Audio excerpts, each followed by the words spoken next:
네, 오늘은 제4차 국민지원금에 대해서 소개하도록 하겠습니다. 이것은 그동안에 뭐 여러 가지 논란이 있었죠. 그리고 뉴스 보도를 통해서 많은 사람들이 다 알고 있을 것이라 생각이 되어집니다. 이것은 이제 제목이 소상공인 버팀목 자금이라고 이렇게 명칭을 주었죠. 그래서 이제 1월 11일부터 지급하겠다는 내용을 중소벤처기업부에서 공시를 하고 있죠. 보면은 공시가 아니라 이게 사실 보도자료로 올라와 있는데 이 보도자료 참고라고 해서 참고자료라고 해서 올라와 있죠. 중기부에서 1월 11일부터 소상공인 버팀목 자금 지급이라고 그래서 그래서 이제 이것을 어제 날짜로 이제 중소기업부에서 공시를 했고, 그다음에 이제 소상공인진흥공단에서도 여기 이제 이 공시를 했고, 여기 보면 해당 홈페이지 들어가 보면은 첨부 파일에 이렇게 열어볼 수 있도록 되어 있습니다.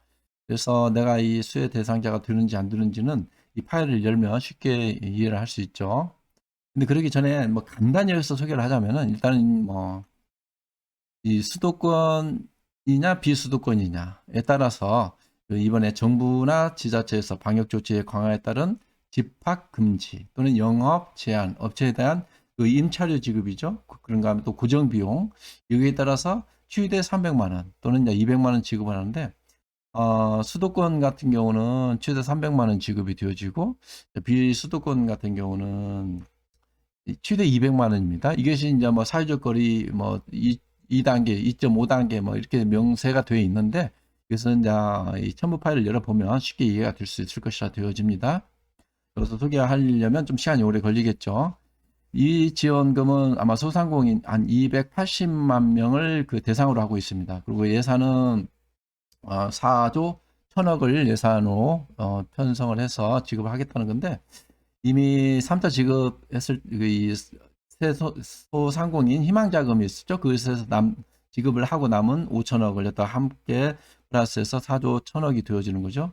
근데 3차 지급했던 그 이 추석 전에 지급했었던 온라인으로 지급했었던 그 이 3차 지원금도 아직도 지금 오프라인으로 지금 지급하고 있는 내용이 마무리가 되지 않았습니다. 지금 예를 들면 일단은 오프라인으로 아니 온라인으로 바로 지급 대상을 선정해서 지급을 해줬고 그 다음에 이제 대상자들을 이제 해당 주민센터에서 접수해서 지금 선별적으로 이제 지금 심사를 하고 있는데 아직도 심사 마무리가 안 됐는데 거기서 어떻게 3천억이 5천억이 남았다고 하는지 그건 좀 이해가 안 갑니다. 그리고 그 3차 지원금도 마무리가 안 됐는데 이번에 이제 4차 지원금이 되는 거죠. 보면 뭐또 뉴스 보도에 따르면 뭐 3차라고도 하고 그러는데 뭐 그게 중요하겠습니까?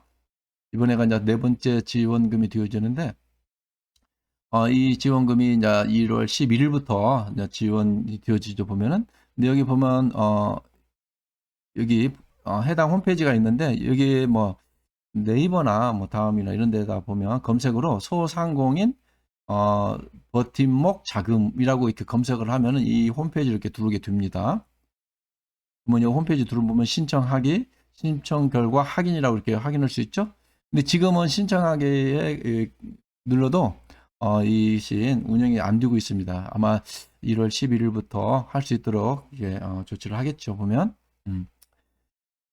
그래서 그리고 저는 뭐 이런 내용들은 다 유튜버들도 알고 있을 것이라 생각이 되어지는데 아마 이 코로나가 4차 지원금이 이게 이 갖고 만족할 수 없죠. 보면 어느 소상공인 같은 경우는 하루 한 달 임대료가 뭐 예를 들어서 수백만 원인데 이거 뭐 200만 원, 300만 원 받아가지고는 뭐 한 달 연명하고 하는 것도 아니고 이 코로나가 뭐 이게 지금 몇 개월째입니까? 몇 년째 지금 되어가고 있는데 그래서 지금 아마 이 직능별로 지금 논란이 있죠. 보면 예를 들어 체육시설 뭐 예를 들어 헬스장 같은 경우도 영업 제한 규정을 적어놓고 지금 매달 그 이 임대료는 지급을 해야 하고 그래서 아마 집단 소송을 지금 준비하고 있는 걸로 알고 있는데 지금 이 방송을 보고 있는 유튜버들께서도 해당 업이 어떤 직종인지는 모르겠지만 근거 자료들을 잘 좀 수집을 해서 그 업체별로 직당 소송을 할 때 같이 소송을 하면은 어느 정도 승산이 있다고 봅니다.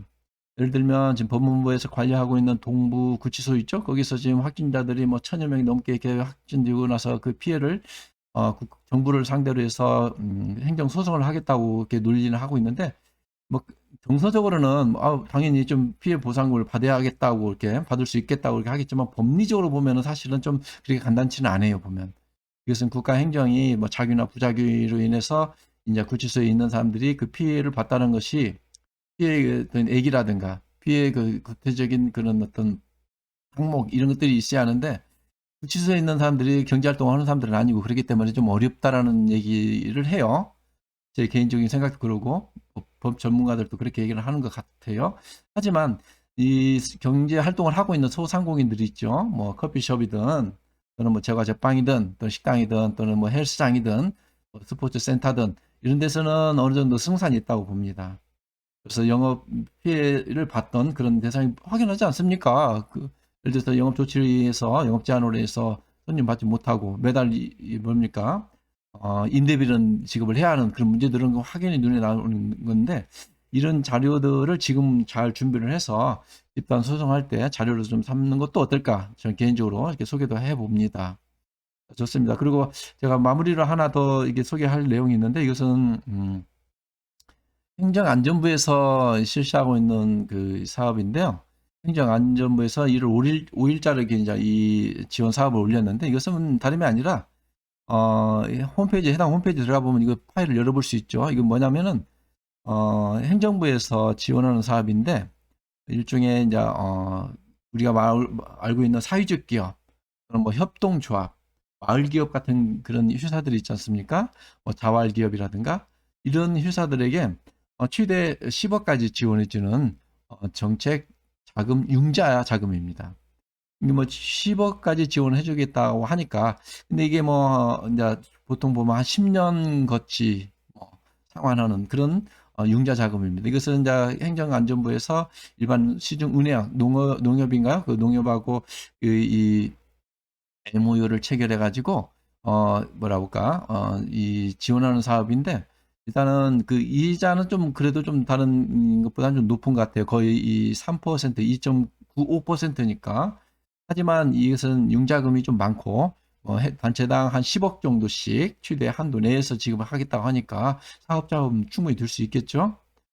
근데 이것은 이제 아무 이 소상공인에게 지급하는 것이 아니고 뭐 사회적 기업 알죠? 여러분들 사회적 기업이 2006년도부터 사회적 기업법에 의해서 설립해서 사회적 기업이 있죠. 이런 기업들은 정부의 지원금이 많아요 보면 마을 기업 같은 경우.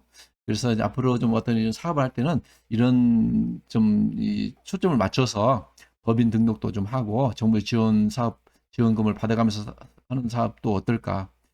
개인적으로 한 10억 정도라면 뭐 한 3% 이내의 어떤 이율이라면은 그래도 10년 거치 상환이라면은 뭐 좀 사업할 수 있지 않을까 이렇게 생각이 되어집니다. 그래서 이것은 해당 홈페이지 들어가서 여러분들이 한번 열어보고 어, 해당 기업들은 이 수혜자가 되었으면 하는 바람입니다. 자, 감사합니다.